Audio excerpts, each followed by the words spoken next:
এখন বাজে সকাল 7:30। তা এখন আমরা দাঁড়িয়ে রয়েছি মহেশ্বরপুর ব্রিজের সামনে। এই যে দেখিয়ে দিই, এইটা হলো মহেশ্বরপুর ব্রিজ। আর এই পেছন দিকে ট্রাফিক গার্ডের অফিস, হুগলি জেলা এটা। তা এই হুগলি জেলায় এখন আমরা সকালবেলা 7:30টায় এসে পৌঁছেছি।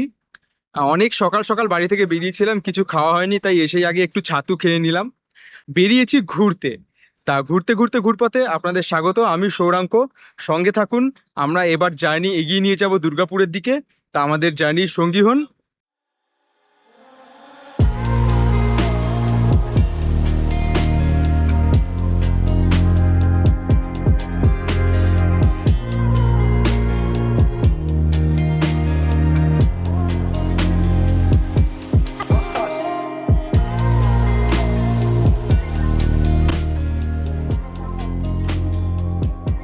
তা আমরা এখন পূর্ব বর্ধমানে ঢুকে পড়েছি। মহেশ্বরপুর থেকে আমাদের নেক্সট গন্তব্য হচ্ছে গিয়ে শক্তিগড়। ওখানে গিয়ে ব্রেকফাস্টটা সারবো। এখন প্রায় 8টা বেজে গেছে, যথেষ্ট রোদ আসে তখন, আর একটু মেঘলাও হয়েছে, যখন তখন বৃষ্টিও আসতে পারে। আমরা রেনকোট নিয়েই বেরিয়েছি, তৈরি রয়েছি। আর এই হচ্ছে শুভময় দা।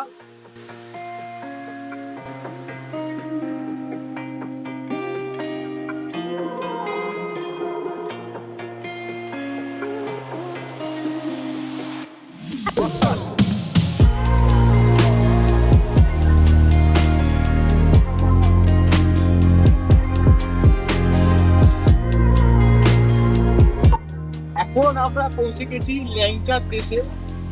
এই হচ্ছে হাই রোড, আর দুপাশেই ল্যাংচা, যেদিকে তাকাবেন সেদিকে ল্যাংচা। মানে এত দোকান গজিয়ে উঠেছে আশেপাশে। মানে এই শক্তিগড়ে ঢোকার পরে ল্যাংচার, এই ল্যাংচা সেই ল্যাংচা মহল, ল্যাংচা কুটি, মানে ল্যাংচা কুটি আবার একটা দোকান না, 4-5খানা ল্যাংচা কুটি। ঠিক আছে, তা এখান থেকে আমরা এখন ব্রেকফাস্টটা সেরে নেওয়ার চেষ্টা করব। এখন আমি রয়েছি ল্যাংচা কুটিতে।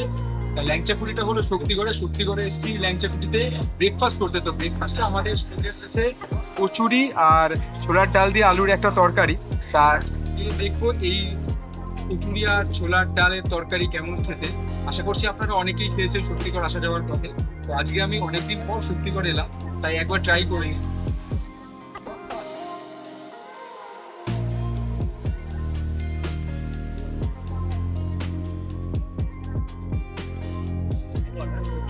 খুবই ভালো খেতে, ময়াম দেওয়া কচুরি, আর যথেষ্ট মুখ হচ্ছে কুকুরে, তরকারিটাও ভালো।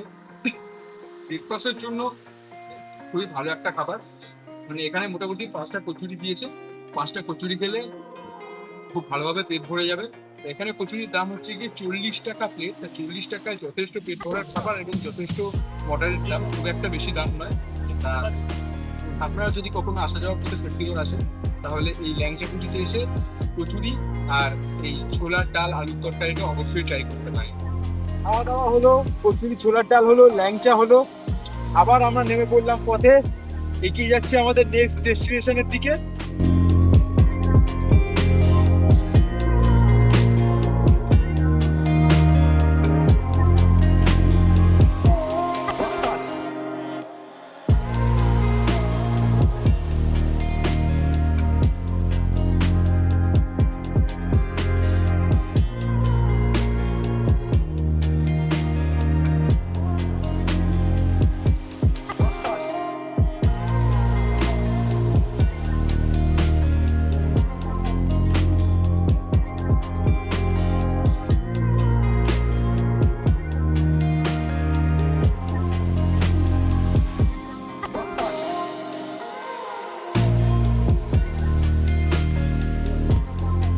বন্ধুরা, এখন আমরা রয়েছে ঘুষকোড়াতে পিপি স্কুল মোড়।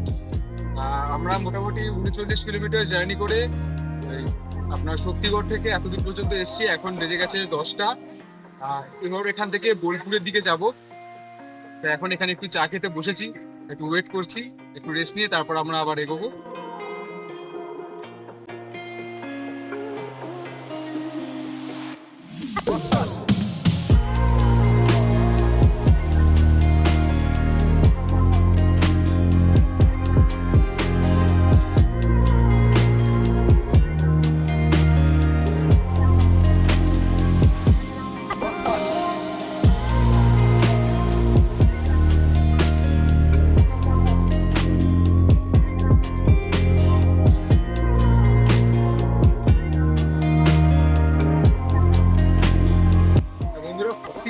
কিলোমিটার এসে এখানে সিউড়ির কাছাকাছি একটা জায়গায় চপ দেখলাম, একটা দোকানে রয়েছে। যথেষ্ট বড় বড় চপ দেখে লোভ লাগলো, দাঁড়িয়ে পড়লাম। এবার ব্যাপার হলো গিয়ে চপগুলো মানে এখন এখানে লাঞ্চটা সেরে নিই। লাঞ্চই এক প্রকার বলা যেতে পারে, কারণ এই বড় সাইজের চপগুলো খেয়ে একদম পেট ভরে যাবে। সিউড়ি হয়ে আমরা যাব ম্যাসেঞ্জর ড্যাম, তার সঙ্গে থাকুন।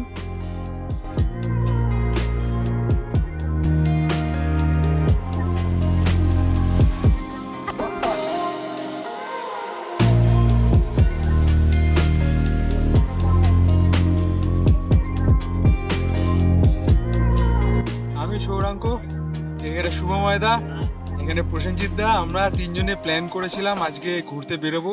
তা প্ল্যানটা ছিল ম্যাসেঞ্জর ড্যামে যাওয়ার। তা এই ম্যাসেঞ্জর ড্যামটা ঝাড়খণ্ডে। তা এখন আমরা মোটামুটি বীরভূম পার করে ঝাড়খণ্ডে ঢুকে পড়েছি, চেকপোস্ট পার করে। তা এখন আমরা এখানে একটা ছোট্ট পুকুর পাড়ে এরকম বাঁশবাগানের ঘেরা জায়গার মধ্যে ছাওয়ায় বসে রয়েছি, একটু রেস্ট নিচ্ছি। রেস্ট নেওয়ার পর আবার বাইক নিয়ে যাব। বাইরে প্রচণ্ড রোদ উঠেছে এখানে, জানি না আপনাদের ওখানে প্রবাবলি হয়তো বৃষ্টি হচ্ছে প্রচণ্ড মুষলধারে, কিন্তু এখানে খুব মিষ্টি একটা রোদ উঠেছে। মিষ্টি রোদেই আমাদের গা হাত পা জ্বলে যাচ্ছে। যাই হোক, তা তবুও সেই রোদের মিষ্টতা বজায় রেখে আমরা এগিয়ে চলেছি ম্যাসেঞ্জর ড্যামের দিকে। একটু রেস্ট নিয়ে নিই, রেস্ট নিয়ে আবার আমরা এগোবো।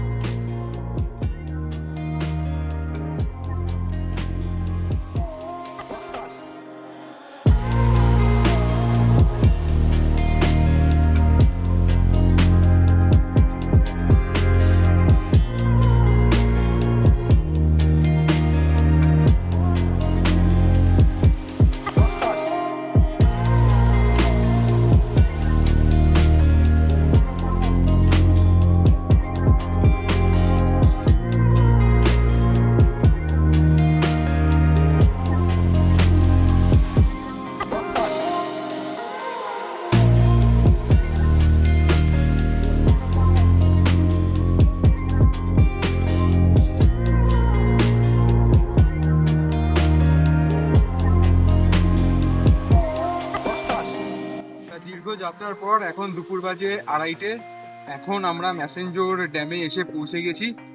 এই হলো ম্যাসেঞ্জর ড্যাম। আর ড্যামের এদিকে জল ফুলে ফেপে উঠেছে, দেখতেই পাচ্ছেন, তাই ড্যামের জল ছাড়া হয়েছে। আর একটু এগিয়ে গেলে ড্যামের জল ছাড়াটা দেখাতে পারবো। তবে ব্যাপার হচ্ছে, যেমন মাইথন ড্যামে ড্যামের উপর দিয়ে গাড়ি যাতায়াত করে, এখানে কিন্তু ম্যাসেঞ্জর ড্যামে সেরকম সিস্টেম নেই। ম্যাসেঞ্জর ড্যামে ড্যামের ওপর দিয়ে খুব অল্প পরিমাণ কয়েকটা স্কুটি অথবা বাইক অথবা কয়েকটা সাইকেল যাতায়াত করে। এমনি ড্যামটি পুরোটাই ফাঁকা, আর বাইরে বাইক রাখতে হয়। যারা পর্যটক দেখতে আসেন তারা বাইরে বাইক রেখে তারপরে ড্যামটি দেখতে আসবেন। দূরে দেখতে পাচ্ছেন জল ছাড়া হয়েছে, একদম ফুলে ফেঁপে জল বেরোচ্ছে। আর একটু কাছে যাই, নদী বলবো না, বিশাল বড় একটা লেক, একদম পাহাড়ের কোলে লেকটা, দেখতেই পাচ্ছেন আশেপাশে পাহাড় রয়েছে একদম। আর ওই যে ম্যাসেঞ্জর ড্যামের জল ছেড়ে দিয়েছে, জল বেরোচ্ছে একদম ঢেউ খেলিয়ে, খুব বিশাল উঁচু ঢেউ উঠেছে জলের। মানে বুঝতেই পারছেন এখানে আজকে বৃষ্টি হয়নি, বা কদিন যাবত এখানে যা বৃষ্টি হয়েছে, সেই বৃষ্টিতে লেকের জল এতটাই বেড়ে গেছে যে এখানে ড্যামের জল ছাড়া হয়েছে। আর জলের প্রেসার দেখতে পাচ্ছেন কি জোরে জলটা বেরোচ্ছে।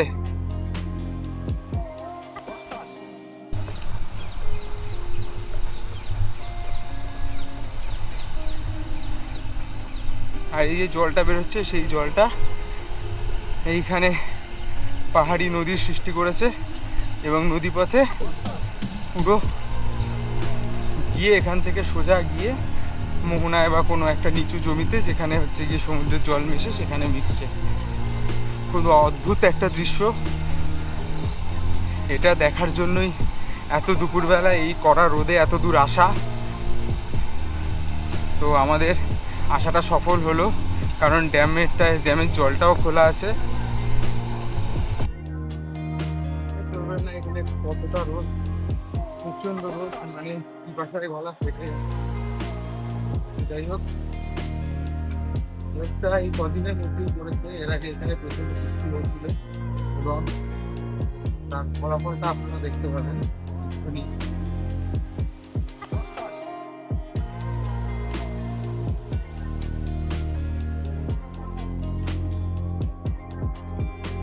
একটা মাত্র গেট খোলা হয়েছে, আর সেই একটা গেট দিয়ে এতটা প্রেসারে জল বেরোচ্ছে যে জল ছিটকে ওপারে যাচ্ছে।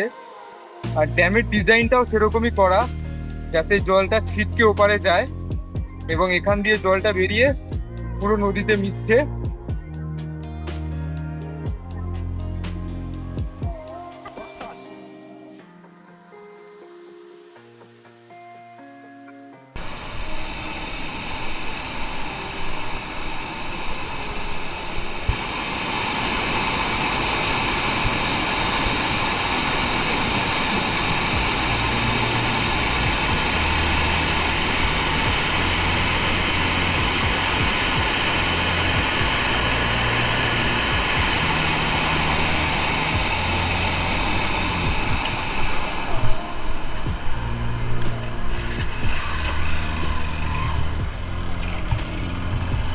যাই হোক, এখানে পুরো লেকটা আপনারা দেখতে পাচ্ছেন, এটা হলো ম্যাসেঞ্জর লেক। আর এই লেকের জল একটা গেট খোলা হয়েছে, যে গেট দিয়ে জলটা বেরোচ্ছে সেটা হলো এইখানে। বুঝতেই পারছেন জলের কতটা প্রেসার, কতটা জোরে আওয়াজ হচ্ছে।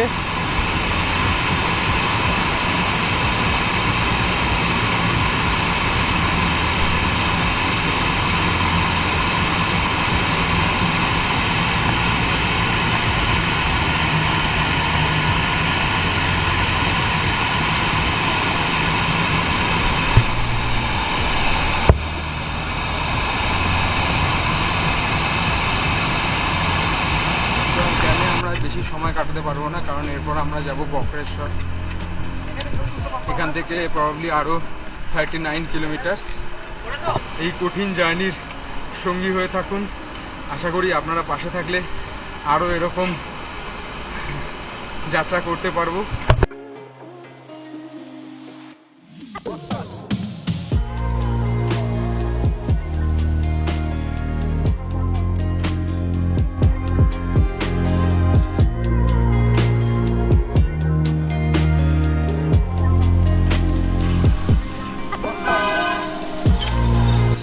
ড্যাম দেখার পর আমরা সোজা বক্রেশ্বরে চলে এলাম। বক্রেশ্বর গরম জলের ঘাট। এখানে নাকি স্নান করা যাবে না, কারণ এখানে ঘাটে নাকি কাজ চলছে। ভেতরে ঢোকার টিকিট 50 টাকা নিল সবার থেকে। এখানে এখন আমরা যে পৌঁছেছি, এখনও সময় হয়ে গেছে 5টা। ইচ্ছাও আছে স্নান করার, আমি জানি না কি করা যাবে কি করা যাবে না, তবুও দেখা যাক, যাই ভিতরে যাই, ভিতরে গেলে বুঝতে পারবো।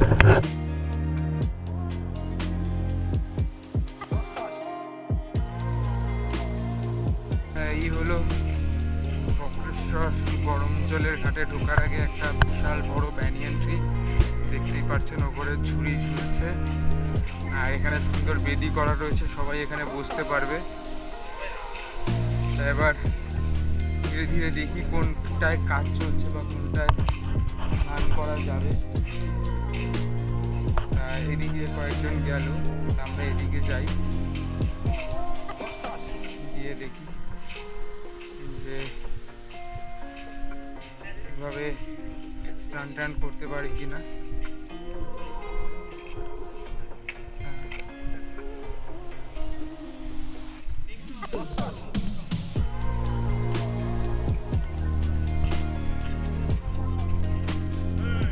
হ্যাঁ, এখানে মহিলা পুরুষ আলাদা রয়েছে। মহিলাদের ঘাট এটা, পুরুষদের ঘাট এটা। আমরা পুরুষদের ঘাটে ঢুকবো। পুরুষদের ঘাটে এখন কাজ চলছে। কিভাবে কাজ চলছে, এখানে সিমেন্টের বস্তা পড়ে রয়েছে। এইরকম সিচুয়েশন এখন, জল নেই, ময়লা কাদা, এভাবে তো স্নান করা যায় না।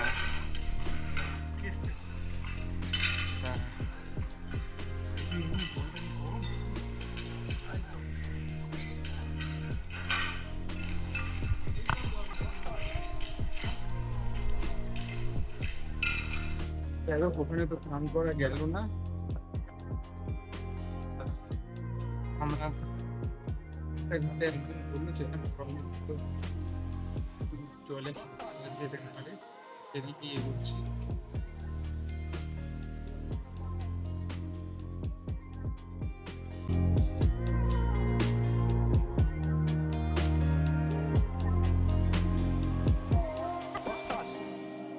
কতদিন কাজ চলবে এখানে? চাপা। 4-5 দিন কাজ চলবে, তার মধ্যে হয়ে যাবে পুরো। এই তো 4-5 দিন পরে আপনারা সবাই আসতে পারবেন। তো এখানে মজার বিষয় হলো আজকে কোন ডেট সেটা আমি বলবো না। তো কোন 4-5 দিন পরে আসবেন সেটা আপনারা একটুখানি অনুমান লাগিয়ে নিন। তা এই হচ্ছে ঘাট, এই ঘাটের ওপর দিয়ে এটা কাজ চলছে। তা এই ঘাটের ওপর দিয়ে এখন আমরা এগিয়ে যাচ্ছি।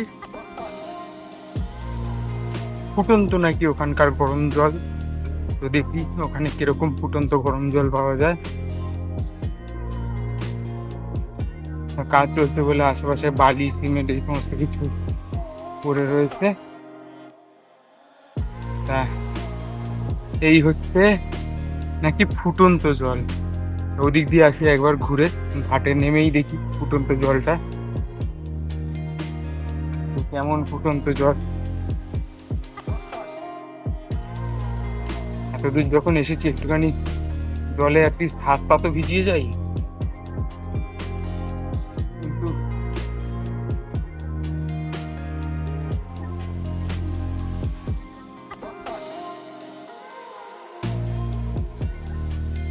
আচ্ছা, তা এই ঘাটে নামার তো কোনো পথই দেখতে পাচ্ছি না আমি। হ্যাঁ, হয়তো এখানে পাঁচিল ফাঁচিল টপকে এই ঘাটে নামতে হয়, সেটা ঠিক জানি না। আপনারা দেখতে পাচ্ছেন কিনা বলতে পারবো না। এই জলটা কিন্তু রীতিমতো ফুটছে, আর এখানে লোহা যে রডে আমি হাত দিয়ে রয়েছি এই রডটা কিন্তু যথেষ্ট গরম। নিচ থেকে বাবলস উঠছে মাটির নিচ থেকে, একদম মানে ফুটন্ত গরম জল।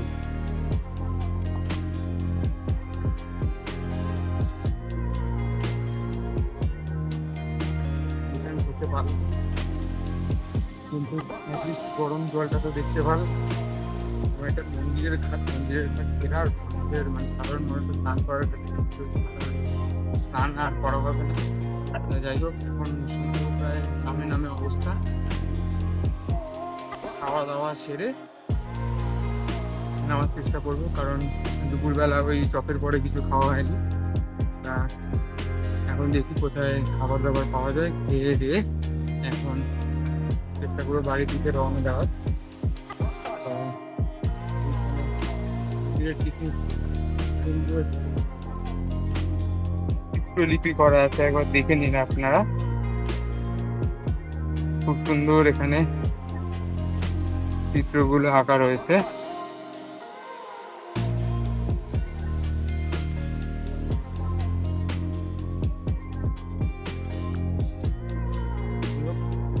এখন তাহলে এখান থেকে বেরোই, আবার দেখা হচ্ছে, সঙ্গে থাকবেন।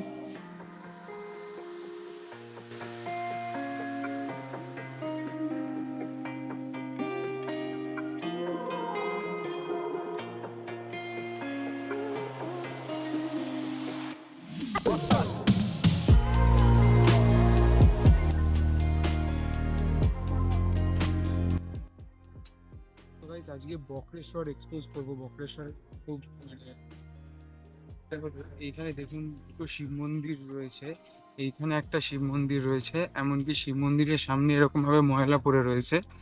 এইখানে একটা শিব মন্দির রয়েছে, এইখানে দুটো পাশাপাশি শিব মন্দির রয়েছে।